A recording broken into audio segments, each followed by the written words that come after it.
Ćao ljudi, nadam se da ste dobro, da podnosite ovaj kišni maj koji malo više liči na mart, ali leto nam je iza ćoška, tako da se baš radujem tome. Stižu nam uskoro topli dani. Danas ćemo da pričamo o modi. Ja obožavam modu. I još kao mala sam stvarno voljela da eksperimentišem sa modom, da oblačim garderobu. Stalno sam iz maminog ormara izvlačila njene stvari i mogla sam da provodim sate probavajući ih. Imala sam tu sreću da je moja tetka živjela u inostranstvu i stalno nam je slala neku novu super garderobu koja ovdje nije bila da se kupi. Tako da sam još od malena eksperimentisala sa modom. Oduvek sam voljela te neke ekscentrične i drugačije stvari i verovatno zbog toga sam 2013. godine odlučila da otvorim i svoj blog koji je bio posvećen modi. Te 2013. godine modni blogovi su bili na samom vrhuncu, ali ja sam vrlo brzo shvatila da način na koji oni funkcionišu zapravo nije održiv.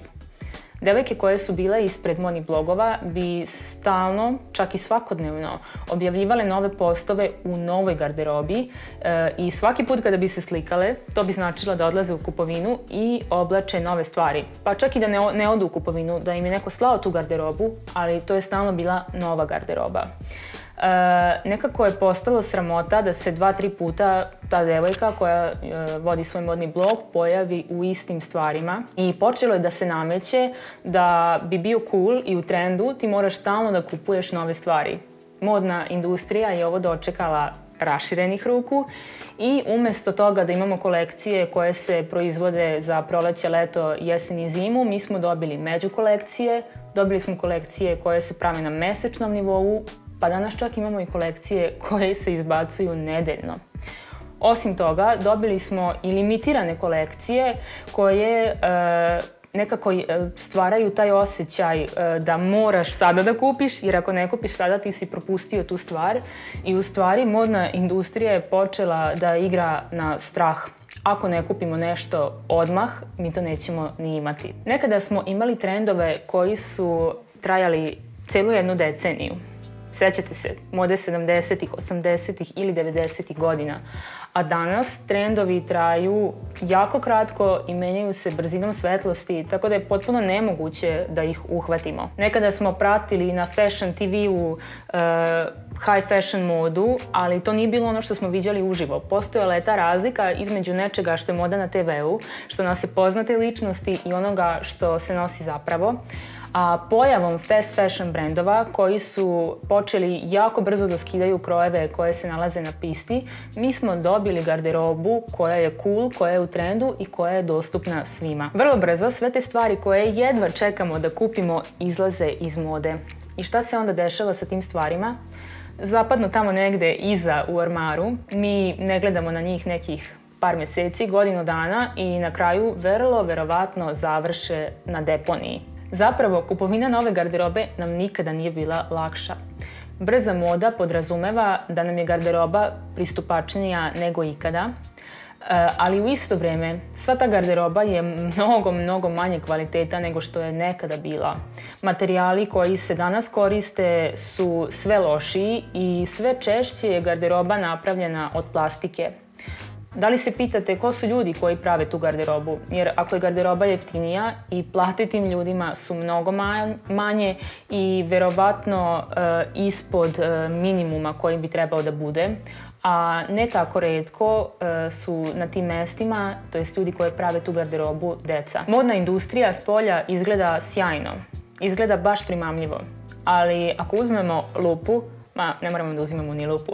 Možemo samo malo više da pogledamo unutra i shvatit ćemo da ona zapravo uopšte nije sjajna. Modna industrija je postala jedan od najvećih zagađivača na svetu upravo zbog potrebe čoveka da kupuje što više i što više. A naravno da se modnoj industriji to dopada i da želi da proizvodi što više i što više. I kako ne bih bila učesnik u ovom lancu, Podelit ću sa vama koje su to stvari koje ja radim, kako bih smanjila svoje učešće u ovome, kako bih ja uticala na to da malo usporimo ovu katastrofu koju modna industrija pravi našoj planeti. Prva stvar je kupovina u second hand radnjama. Pa da se vratimo na onu 2013. godinu kada sam otvorila svoj modni blog i shvatila da nije baš održivo za mene, za planetu, a ni za moj novčanik, da stalno kupujem novu garderobu samo da bih se fotografisala u njoj, ja sam odlučila da vidim šta to ima da se nađe u second hand radnjama. Tako da je moj blog u stvari bio blog gde sam ja predstavljala ljudima i pokušavala da približim ljudima šta to super mogu da iskopaju u second hand radnjama i kombinovala sam to sa stvarima fast fashion brendova, gde je uglavnom 70% stvari bilo second hand i 30% stvari je bilo novo. Vrlo brzo sam zatrudnela i ugasila svoj blog, ali tada sam stvorila tu naviku da pre nego što ću otići u radnju, odem u second hand da vidim šta tamo ima. Pa u second handovima, ljudi moji, ima svašta. Nadam se da odlazite u second hand radnje, a ukoliko do sada niste praktikovali to, ja vam obećavam da ćete tamo naći neke od svojih omiljenih komada. Ali, pošto u second handu stvari koštaju vrlo malo, to jest stvari su vrlo jeftine, lako možete da upadnete u zamku toga i da krenete da kupujete puno stvari. To se meni prve 2-3 godine dešavalo i dolazila bih kući sa džakovima garderobe samo zato što je nešto bilo jeftino. Kada sam shvatila da neke stvari zapravo nisam ni nosila ili da sam ih nosila 1 ili 2 puta, rešila sam da je vreme da promenim to. I tada sam počela mnogo svesnije da odlazim u second hand i da biram stvari koje ću da kupim. Počela sam da gledam da biram stvari koje ću da nosim dugo, koje su od mnogo kvalitetnijih materijala, koje su nekako vanvremenske. Naprimjer, crnu rolku ću uvek da nosim i najbolje crne rolke sam našla upravo u second handu. Meni je kupovina u second hand radnjama zapravo mnogo uzbudljivija nego da uđem u neku radnju koja prodaje novu garderobu i čim uđem u second hand ja naoštrim sva čula da bih pronašla tu neku jako dobru stvar. I zapravo sam neki od mojih omiljenih komada garderobe kupila upravo u second handu. I, na primjer, kupila sam moj omiljeni Ralph Lauren sako za samo 100 dinara. Kupila sam Versace Dux za 300 dinara. Kupila sam klasične leviske za 800 dinara. Mama mi je za rođendan poklonila mantil koji je kupila u second handu za 300 dinara koji ja celo ovo proleće ne skidam. Najviše volim kada u second handu pronađem neki high fashion komad, što je retko, ali može da se nađe i taj komad ćete mnogo više da volite i da cenite nego da ste dali za njega puno para, verujte mi. Tako da, second handovi su moja prva preporuka. Sigurna sam da ćete naći neke super stvari tamo i pišite mi u komentarima da li vi uopšte idete u second handove i koja je to vaša omiljena stvar da ste našli u second handu. Ja obožavam kada čujem da je neko našao neku super specijalnu stvar, kao na primer Chanel torbu. Da, znam za slučaj da je neko našao originalnu Chanel torbu u second handu, zato što ljudi jednostavno nekada ne znaju šta bacaju, šta odbacuju, jer nekome te stvari ne trebaju, neko je nasledio te stvari i ne zna šta će sa njima i potom ih baci. I baš zato što su ove stvari bačene, potrebna im je druga šansa i iskoristite to. Moj drugi savjet je da odete na tavan, podrum ili zavirite u ormar kod mame ili bake.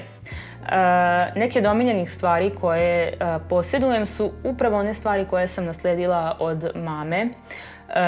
To su uglavnom stvari koje su visokog kvaliteta, koje su odličnih krojeva, predobrih materijala, zato što su nekada stvari bile mnogo kvalitetnije nego danas. Kada sam krenula da kupujem u second hand radnjama, ja sam na sav glas pričala kako mogu super stvari da se nađe tamo i onda su jednostavno svi iz porodice čuli da sam ja otvorena da primam polovne stare stvari i mnogo stvari sam dobila bez da sam išta i tražila.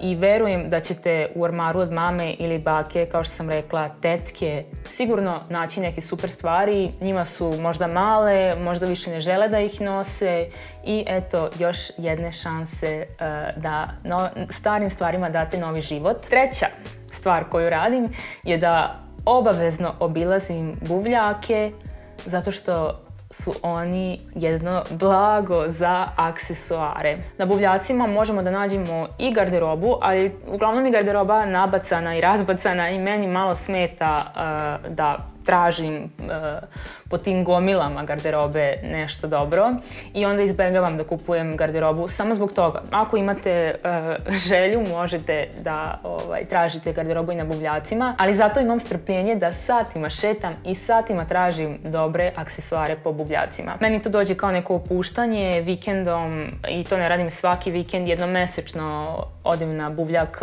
kada je proleće ili leto, kada vreme dozvoljava to i u šetnju uživam u tome da pronalazim neke super stvari za kuću i usput tražim i neke cool aksesuare i neki od najboljih komada naočara, nakita ili satova sam upravo kupila na buvljaku i to za jako, jako male pare.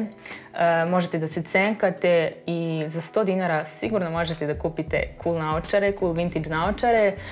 Naprimjer, stiliste sa kojima mi radimo na fotografisanjima, uglavnom najbolje aksesuare isto nalaze na buvljacima. Sljedeće pravilo je da dobro razmislim da li mi neka stvar zaista treba. Nekada sam znala da uđem u radnju i da kupim bilo koju stvar koja mi se dopada. I onda sam shvatila da to ne treba da bude tako. To što mi je lepa neka dugačka haljina koja je cvetna, ne znači da treba i da je kupim, zato što ću je verovatno obući samo jednom. Ja i dalje odlazim u Zaru i ponekad kupim neku stvar tamo.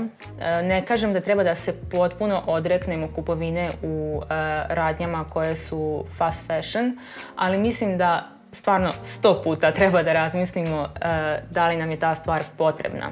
Ja kada odem u Zaru i pronađem neku stvar koja mi se dopada, pre svega gledam da li je kvalitetna.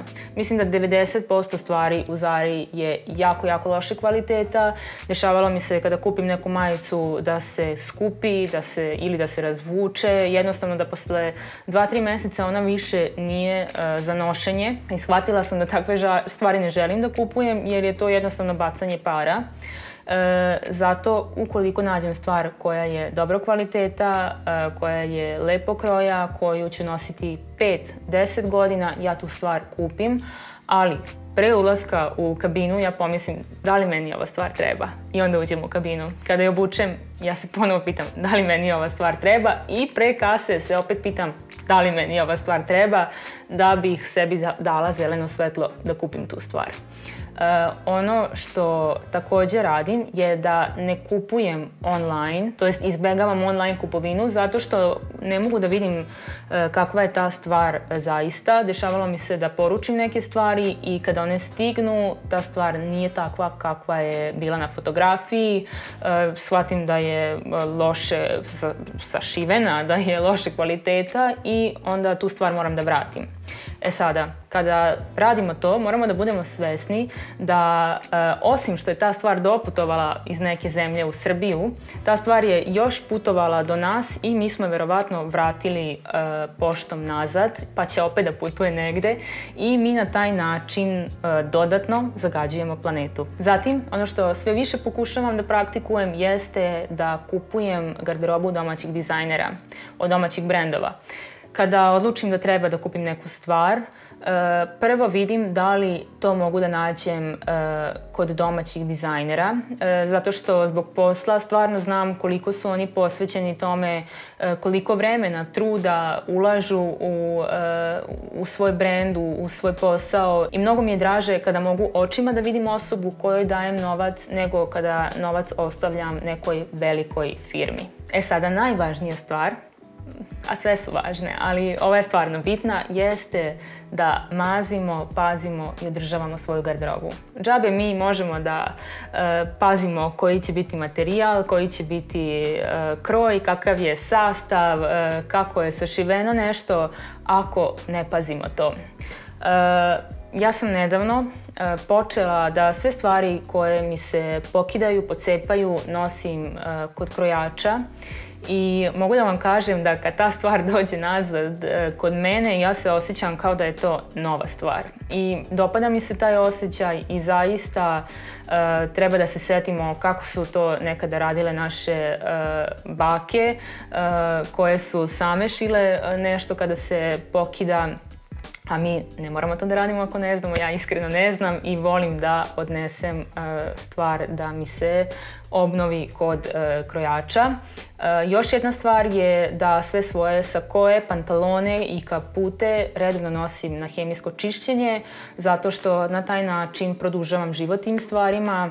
I isto kada mi stigne ta stvar koja je savršeno čista, savršeno ispeglana, kako ja nikada neću ispeglati, ja imam osjećaj kao da je ta stvar nova i svaki put joj se iznova obradujem. Tako da uvek pazim i gledam po etiketama kako se neka stvar održava i pratim ta uputstva. I posljednja stvar je edukacija. Kao što sam već rekla 1000 puta, da bismo napravili neku promjenu, moramo pre svega da se edukujemo. Nadam se da vam nisam dosadna sa ovim, ali ja zaista smatram da je tako. Zahvaljujući Mariji i Dunji iz FFM podcasta i mi u Srbiji imamo priliku da naučimo koje su to stvari koje mi možemo da uradimo da bismo bili ekološki svesni kada je moda u pitanju. U opisu ovoga videa ću da vam ostavim link do ovog podcasta koji je sjajan i zaista vam preporučujem da ga redovno pratite. I to je to, ljudi. Zaključak ovog videa je da kupujemo manje, pažljivije i svesnije. Ja i dalje volim da kupujem nove stvari, ali kada ih kupujem, gledam da to budu stvari koje ću da volim dugi niz godina.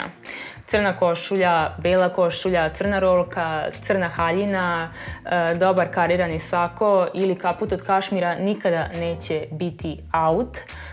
Zato mislim da je jako važno da pre svega definišete svoj stil kako biste znali koju garderobu kupujete. Sve ovo o čemu sam danas pričala je zaista uticalo na to da ja uspem da definišem svoj stil, jer mi je tako sada mnogo lakše kada odlazim u kupovinu da znam konkretno koji komad garderobe jeste za mene, a koji nije.